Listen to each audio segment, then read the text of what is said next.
The knock on my door sounded polite, but greed always dresses itself in manners first.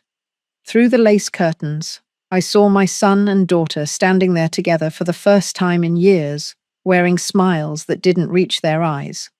They came for the house their father built, but I'd already turned it into something they could never own again. When you live alone long enough, you start to recognize every sound your house makes. The soft creak of the hallway floorboard on rainy mornings. The hum of the old refrigerator Charles swore he'd replace. One day. Even the sigh of the wind slipping through the cracked kitchen window, all of it becomes part of your breathing. That's why that knock felt wrong. Sharp. Controlled. The kind of knock that doesn't ask permission, it announces intention. I was sitting in Charles's old chair by the window, half watching some talk show I didn't care about, when it came again, too short, one long. It was a rhythm I didn't recognize, but my heart did. It said, "They want something." Through the lace curtain, I saw them. Marcus, my son, mid-40s, confident, pressed shirt, the same way his father used to dress when he wanted to impress the bank manager. And beside him, my daughter Alicia, early 40s, soft-spoken, eyes darting everywhere but home. They looked like family in a photograph posed, polished, practiced. But to me, they looked like ghosts. I hadn't seen them since the funeral 3 years ago. Not a birthday, not a holiday, not even a phone call when the pneumonia nearly took me last winter. So why now? I opened the door and managed a smile. Well, look who the wind blew in. Marcus grinned too wide. "Hey, Mama." Alicia's hug was light, all perfume, no warmth. "You look good," she said. I laughed softly. "I look my age, baby, but thank you." We stood there too long, pretending we didn't notice the years stacked between us. Finally, I stepped aside. "Come on in. Don't make the neighbors think I got company for once." They chuckled politely, because that's what you do when you don't know what to say. Inside, the house felt smaller, or maybe it was me who'd grown smaller inside it. Their eyes moved everywhere. The pictures on the wall, the old mahogany clock, the armchair still holding the shape of Charles's shoulders. Alicia whispered, "It still smells like Dad." I nodded.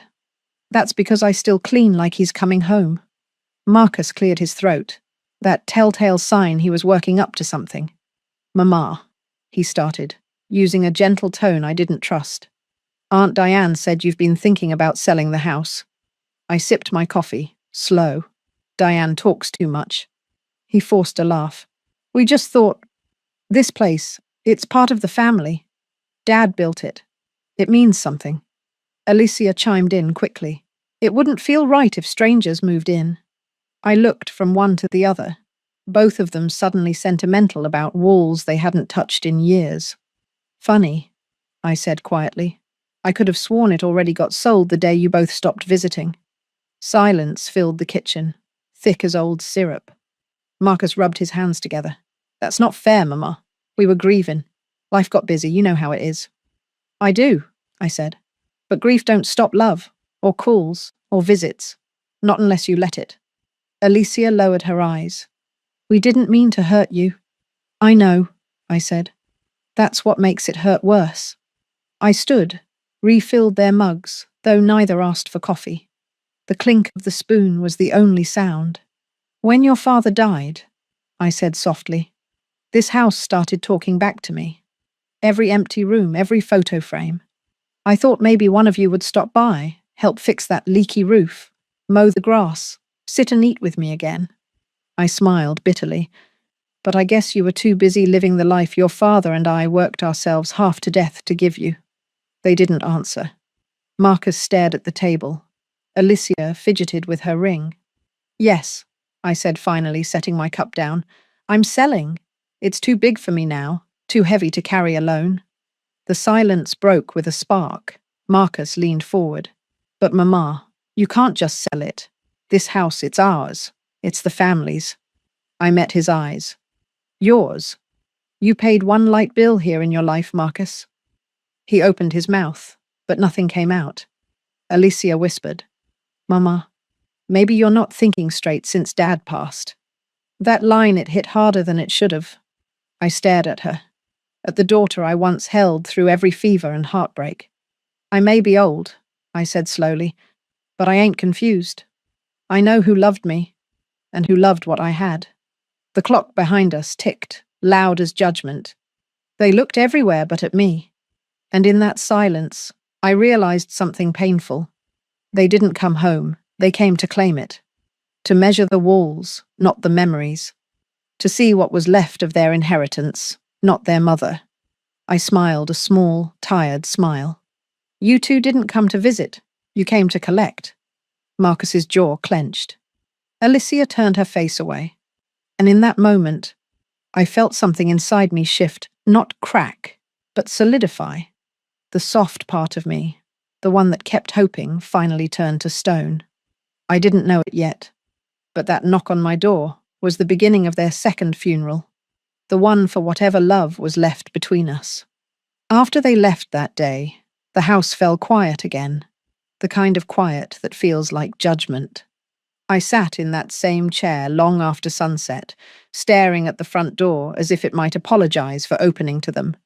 People talk about grief like it's a storm, loud, violent, messy. But for me, grief came like winter. Cold, still, endless. And after Charles died, it never really thawed. I met Charles when I was 19, standing behind the counter at Melvin's Diner.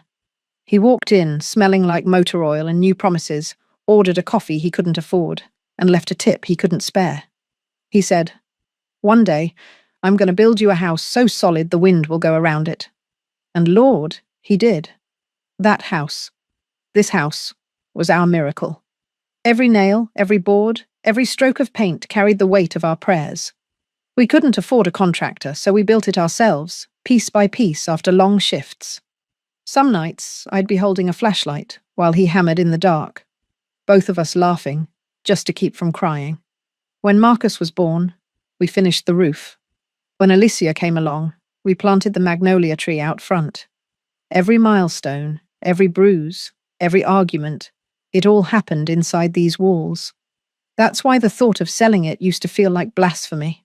Until love started haunting it instead of living in it. After Charles passed, people promised to visit. They meant it when they said it, I could tell. But time has a way of stretching the distance between good intentions and action. At first, the calls came once a week, then once a month, then only on holidays, and then nothing. Marcus got busy with his firm in Atlanta, too tied up to come home. Alicia had her own family, a husband who thought my quiet ways were backward, who preferred I stayed out of their lives unless invited. So I stayed out. You'd be surprised how easy it is to disappear when nobody's looking. Still, I kept the house ready. I cooked too much food every Sunday in case somebody dropped by. Kept extra towels folded in the hall closet just in case. I even polished Charles's old toolbox, thought maybe Marcus would want to take it one day. He never did.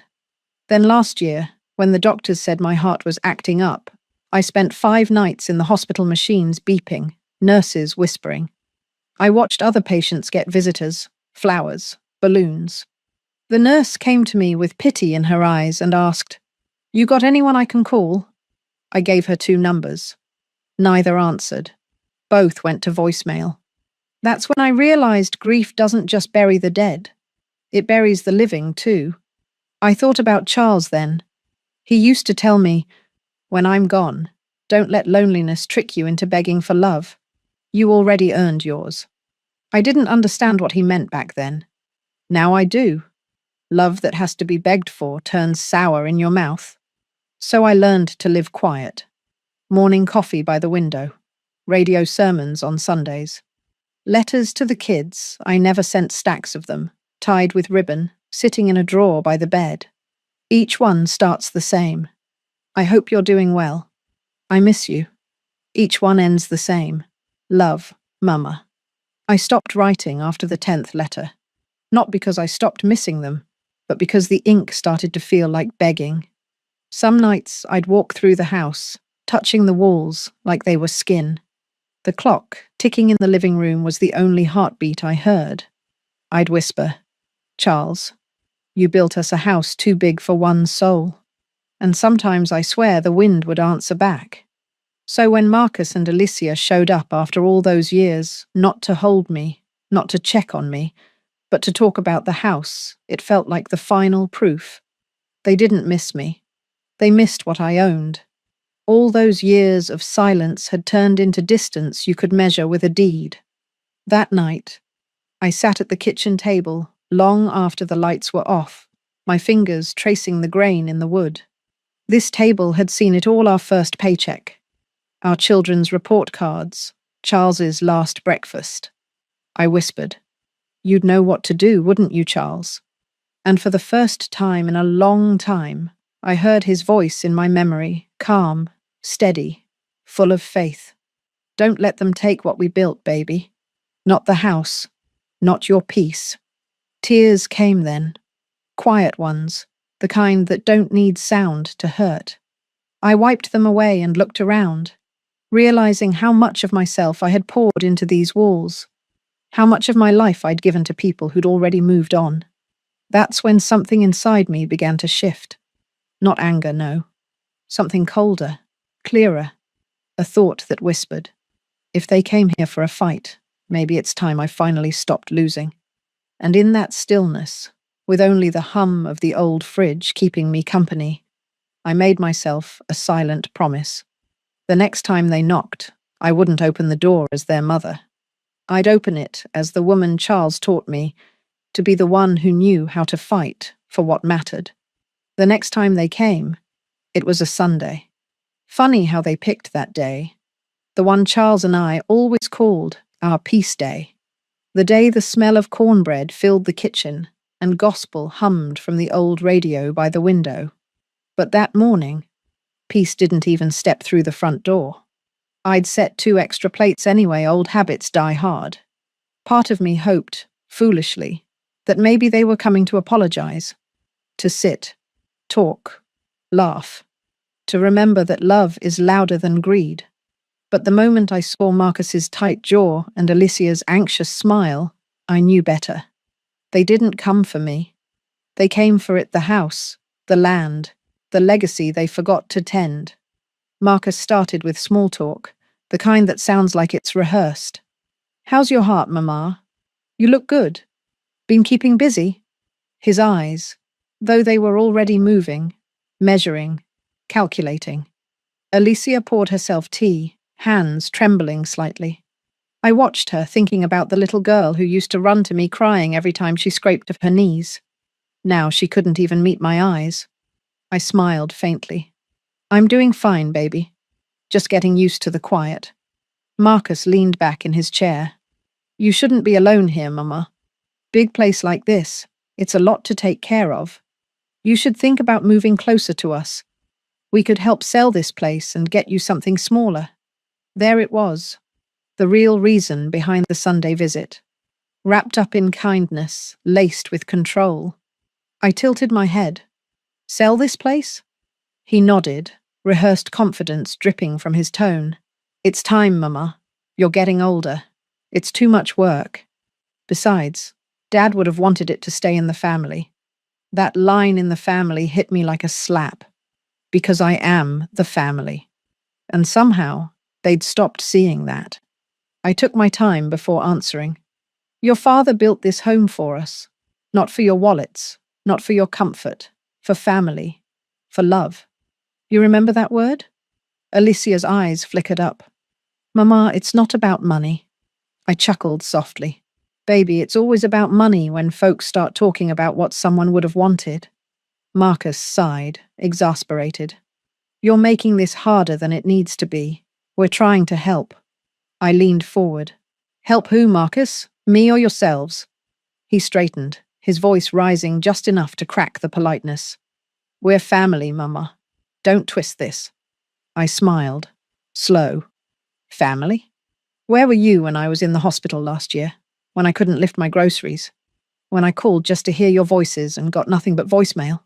He shifted, glancing at Alicia, searching for backup. Alicia spoke up softly. "Mama, maybe you're just overthinking this. Dad's been gone 3 years. We all miss him. but maybe it's time to move on. I turned toward her, steady but sharp. Move on? From what, child love? Or memory? Because I already had to move on from both of you. The silence that followed could have broken glass. Even the clock in the kitchen seemed to hold its breath. Marcus leaned back, crossing his arms. You're being unreasonable. Nobody's trying to take anything from you. We just don't want you making bad decisions while you're emotional. There it was, the same word Alicia used before. Emotional. Like my grief made me incompetent. Like my love made me weak. I felt something shift in my chest. Not pain, not sorrow. Steel. The kind of strength that comes from realizing people mistake your kindness for confusion. I stood slowly, my hands resting on the table to steady the tremor that wasn't fear, it was fury kept on a leash. Let me tell you something, I said quietly. This house has survived hurricanes, sickness, debt, and death. It'll survive your greed, too. Alicia flinched, tears brimming in her eyes, but Marcus only shook his head. We'll talk about this later, when you've calmed down. I smiled, then calm, cold, certain. Baby, this is me calm. He pushed his chair back, muttering something about stubborn old women under his breath as he stood. Alicia lingered by the door, looking torn between guilt and loyalty. She turned to me, whispering, Mama, he just wants what's best. I looked at her, really looked. Then he should have started with what's right. When the door closed behind them, the air felt clearer somehow. The house exhaled, and so did I. For the first time in years, I didn't feel like the victim of their distance. I felt like the witness of their undoing. Because the moment Marcus raised his voice at me, he didn't realize he'd already lost something far more valuable than any property. He'd lost my silence. I poured myself another cup of coffee, hands still steady, and looked out the window toward the magnolia tree Charles and I planted the year Alicia was born. Its roots had split the ground wide open over the years, strong, patient, unstoppable. And I thought to myself, maybe I need to start growing that way too. The knock had woken the past. Their words had opened the wound. But somewhere inside that pain, I could already feel something else rising, something that sounded a lot like justice. It was 2 weeks before I heard from either of them again. The silence should have been comforting, but it wasn't. It felt like the air before a storm still, heavy, waiting to break. I went about my days the same way I always did. Morning coffee by the window. A slow walk to the mailbox. Dinner for one at the kitchen table that used to seat 4. But even in the quiet, I could feel it, something was shifting, happening behind my back. I didn't have proof yet, just instinct. And let me tell you, a mother's instinct is sharper than any lawyer's pen. Then one afternoon the phone rang. It was Henry Lawson, Charles's old friend, and the only lawyer we'd ever trusted. His voice came low, hesitant, like he was about to tell me something that would break my heart a second time. May, he said, I probably shouldn't be calling, but your son came by my office yesterday. My chest tightened. Marcus? What for? He was asking questions about the deed to your house. Said he needed to confirm ownership details, something about protecting family assets. I went quiet. I could hear paper rustling on his end, his sigh heavy through the line. I told him everything's in your name, always has been, and I advised him to talk to you directly. But I thought you should know. For a long moment, I couldn't even speak. I just stared out the window, my reflection trembling in the glass. Marcus. My baby boy who once held my hand crossing the street had gone to a lawyer behind my back. Not to help me, to take from me. When I finally found my voice, it came out calm. Too calm. Thank you, Henry. You were right to tell me. We hung up, and the silence that followed felt louder than thunder. I went straight to the hallway cabinet, where I kept all the important papers, birth certificates, insurance, the house deed. The folder was there, but it felt lighter somehow. I opened it and froze. The second page of the deed, the one Charles signed years ago, was gone. I sat down hard, the edges of the world going blurry. For a moment, I couldn't tell if it was grief or fury, because both burn the same. That night, I didn't sleep. I just sat at the kitchen table, the missing paper haunting me like a phantom limb. By morning, I knew what I had to do. I called Alicia. Her voice sounded tired or guilty. Maybe both. "Mama?" "Baby," I said softly. "Did you happen to see any papers when you were here? Something from the cabinet?" There was a pause just long enough to tell me everything I needed to know. Then came the lie, sweet and slippery. "No, Mama. Why?" My hand clenched around the phone. "Because something's missing," I said. "Something important." She stammered. "Maybe you misplaced it." I smiled, even though she couldn't see me. "I've been keeping those papers safe since before you could spell your own name, Alicia. I don't misplace things." The line went quiet. Then, almost in a whisper, she said, "Marcus said you're not thinking clearly. He's just trying to protect what Dad built." I closed my eyes. There it was. The truth in her words. They weren't protecting their father's legacy. They were protecting their inheritance, and they were willing to steal from me to get it. After she hung up, I sat there for a long while, the phone still in my hand, my pulse pounding in my ears. I wasn't angry anymore. No, anger burns fast and fades quick. This was colder, the kind of stillness that comes before a plan. I stood, walked to Charles's old desk, and pulled open the bottom drawer. Inside was a wooden box, painted blue, chipped at the corners. Charles used to call it the insurance box. I hadn't opened it in years. When I lifted the lid, dust floated like ghosts in the morning light. Inside were old letters, a small Bible, and a thick envelope marked property documents. My hands shook as I opened it, and there it was. The second copy of the deed. And right beside it a letter, written in Charles's neat, slanted handwriting. It was dated the year before he died. My breath caught as I unfolded it. "May, if you're reading this, something's gone wrong. Don't ever let anyone talk you out of what's yours. The home is in your name only. If it's ever sold, the proceeds go into the trust, the one we made for the community center, not for the children. You always said love should leave something good behind. This is my way of making sure it does." I sat there holding that letter, my tears falling onto the paper, smudging his ink. He knew. Somehow Charles had known the kind of storm that would come after him, and he'd already built me shelter. For the first time since he passed, I felt him near not as a memory, but as a promise. A whisper that said, "You're not alone in this, baby. I already saw it coming." I leaned back in the chair, staring at the ceiling, and let out a long, trembling breath. All the hurt, all the disappointment, began to harden into resolve. They thought they could steal my home, but what they didn't know was that Charles had already written their punishment into the walls. And I intended to make sure they heard every echo of it. I didn't cry again after finding that letter. Not once. Tears had done all they could now. It was time for something steadier. For 3 days, I barely left the house.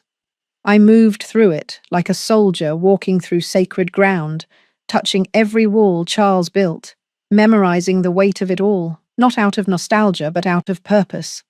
If they wanted a fight, I'd give them one. Just not the kind they were expecting. The blue box sat open on the kitchen table, papers spread like a deck of truth. Charles's handwriting still looped and danced across the page, telling me exactly what I needed to do. If it's ever sold, the proceeds go into the trust, the one for the community center. That trust was our dream once. We'd talked for years about creating a scholarship fund for single parents, giving others the help we never had. I thought that dream had died with him. Turns out, it had just been waiting for me to wake up. I went to the old roll-top desk in the living room, pulled out my worn leather notebook, and started writing names, lawyers, realtors, bankers, and one woman I hadn't spoken to in years. Eleanor, my oldest friend, and the sharpest real estate broker in the county. She used to tell me, "May, you got a quiet fire in you. When it burns, folks don't even notice till the room's already warm. Well, it was burning now. When I called her, she picked up on the second ring. May Davis? Lord, it's been years. It has, I said, my voice steady. And I got something I need to do. I'm selling my house. She hesitated. You sure? I smiled into the phone. Never been surer. We met the next day at my kitchen table. Eleanor spread her folders, talking numbers and market value. But I wasn't listening to all that. I was watching the way the morning light hit the blue box, glinting off the brass latch like Charles himself was giving his blessing. When Eleanor asked where the sale money should go, I handed her the letter. Her eyes softened as she read it. He really thought ahead, didn't he? He always did, I said quietly. I just never realized how much he saw coming. We drew up the papers. Half to cover my new place, something small, quiet, near the lake, and the rest to fund the Charles Davis Foundation, a trust for single parents trying to rebuild their lives. That was justice, the kind my heart could live with. But before the world could see my plan, I had to play one more part, the helpless old mother they thought I was.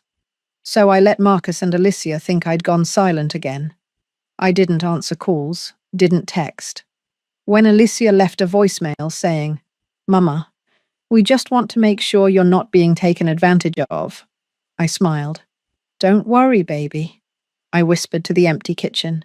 That's exactly what I'm making sure of, too. The next week, Eleanor arranged the listing quietly. No signs in the yard, no gossip in town. Just a few private showings, the kind rich families love, the ones who don't need to ask about price. Within days, an offer came in high, clean cash. It was almost poetic, the home Charles built with his hands, now paying for the future of people like us. But I didn't tell the children. Not yet. They needed to walk right into the truth, the way I had walked into their lies. I visited Henry Lawson again, the lawyer who'd warned me.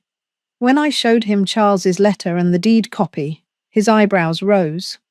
Well, he said, leaning back, seems Charles built one last fortress before he left. I nodded. And now I'm just closing the gates. We updated the documents, locked everything airtight. No loopholes, no appeals, no misunderstandings. Every cent of that sale after my new home purchase would belong to the foundation. When I left Henry's office that afternoon, the sky was turning gold. I stood there for a while, watching the light spill across the courthouse steps, and for the first time in years, I felt free. Not happy happiness is soft, fleeting. No, this was something firmer. Peace built on truth. Justice born from quiet endurance. As I drove home, the magnolia tree came into view, taller now, roots deep enough to crack the walkway. I smiled. Charles always said trees grow toward forgiveness, not revenge. Maybe he was right. I wasn't out for revenge anymore. I was out for balance. That night, I wrote one more letter, the last one. I didn't know if they'd ever read it, but it was for me as much as for them. It said, You both forgot what this house meant. You saw wood and brick. I saw a lifetime. But when you tried to take it, you gave me something better, a reason to remember who I am.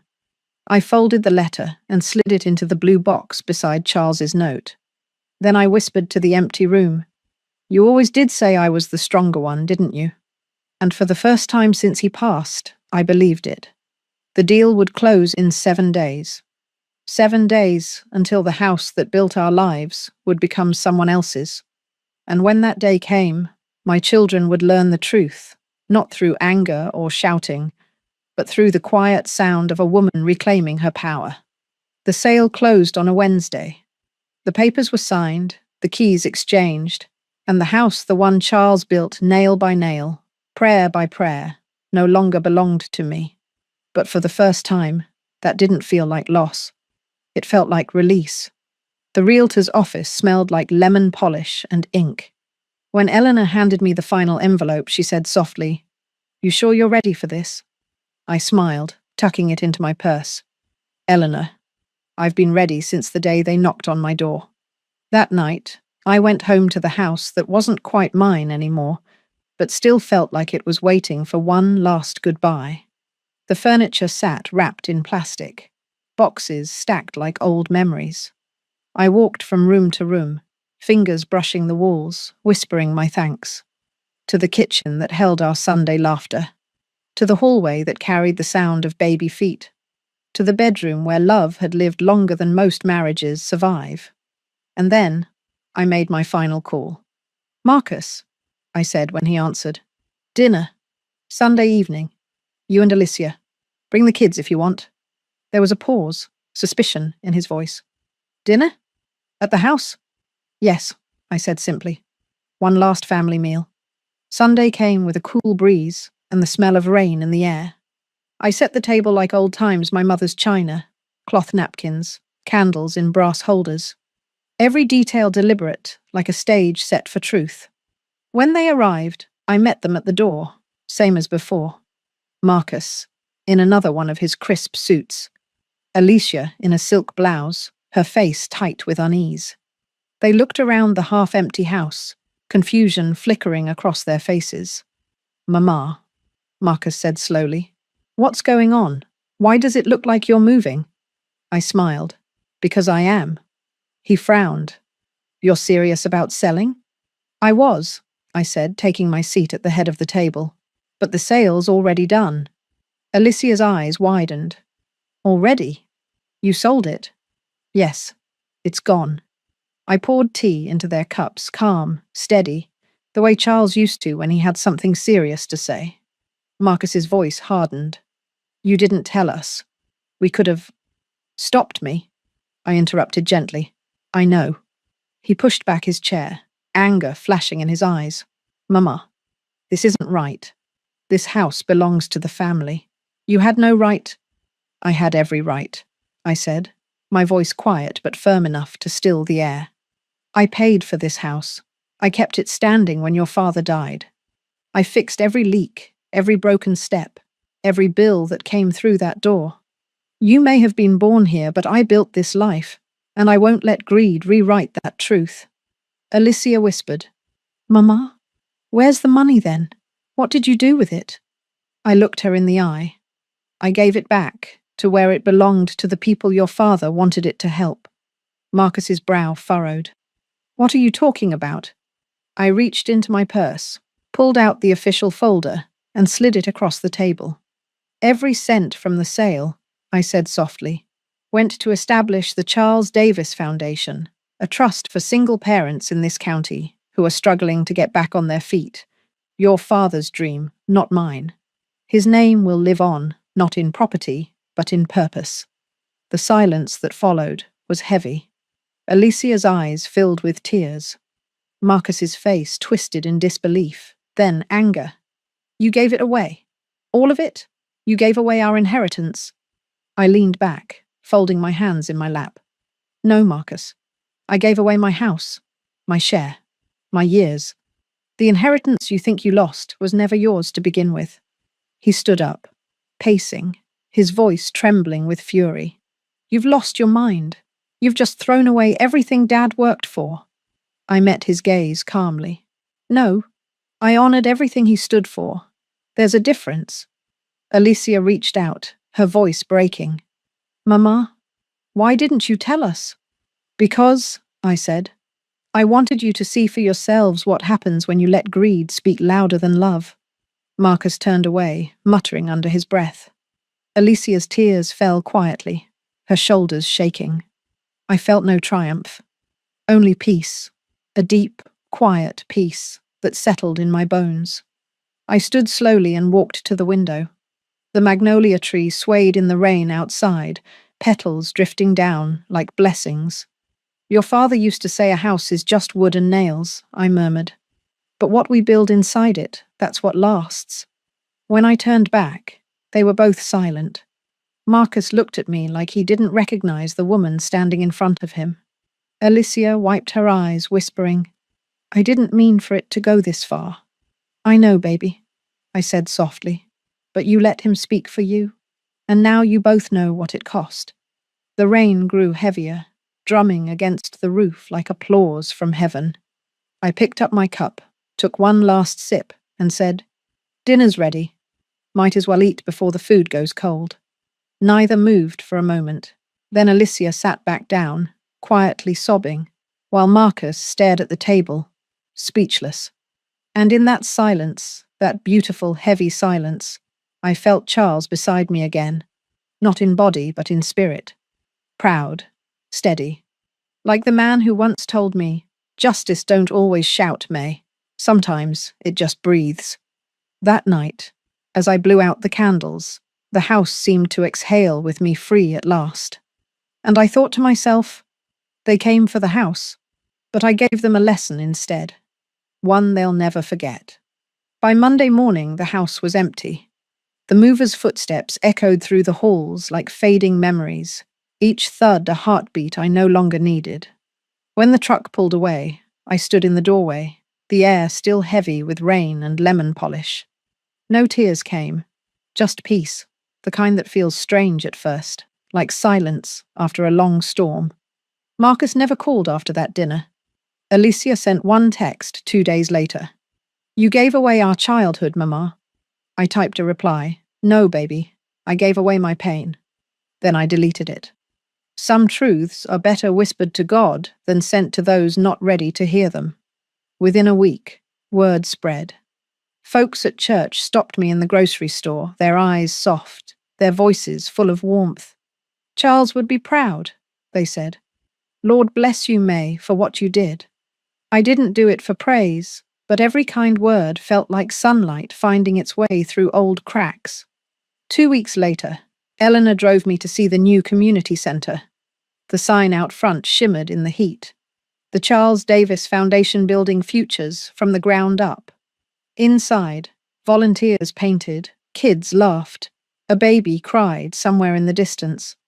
A young woman walked up to me, hands streaked with blue paint. "You Mrs. Davis? I got one of the first scholarships. I'm starting nursing school next month." Her smile broke me open in the best way. I said, "Then you make sure somebody else gets that same chance one day, baby. That's how blessings keep breathing." That night, I moved into my new place, a small 2-bedroom by the lake. Quiet, clean, enough. I unpacked the blue box, placed it on the mantel beside Charles's photo, and whispered, "We did it, love. We turned what hurt us into something good." For the first time in years, the ache in my chest eased. A few mornings later, I found a card in the mailbox, no return address, just Alicia's handwriting. "Mama, I'm sorry. I see what we did now. I hope you're happy, and I hope Daddy's proud." I held it close and smiled. Forgiveness doesn't always need to be spoken. Sometimes it's enough just to arrive. As for Marcus, silence. And I let it be. Life will teach him what I no longer can. The days pass slow now. Sunrise over the lake, tea steaming in my cup, wind brushing the curtains. I've learned that letting go isn't the same as losing. It's choosing what deserves space in your heart and releasing what doesn't. Sometimes I think of the old house not with sadness, but gratitude. It carried me through love, loss, and rebirth. And it left behind something that matters more than walls ever could. Legacy. When the sun dips low and the water glows gold, I whisper to the man who still keeps me company in the quiet. Some homes aren't made of wood and nails. They're built from the moment you stop begging to be loved and start choosing peace instead. And in that still light, I know I am home.